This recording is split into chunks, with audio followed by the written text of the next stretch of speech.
I'm opening the box of this automatic card shuffler that I just received. Here it is. And it has a USB-C plug.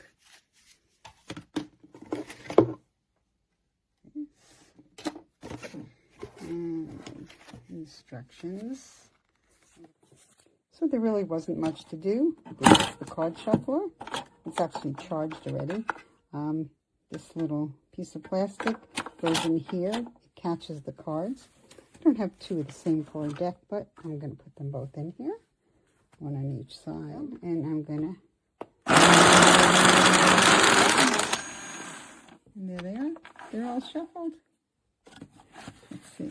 So actually, it's good that I use two colors because you can see that pretty much it's every other card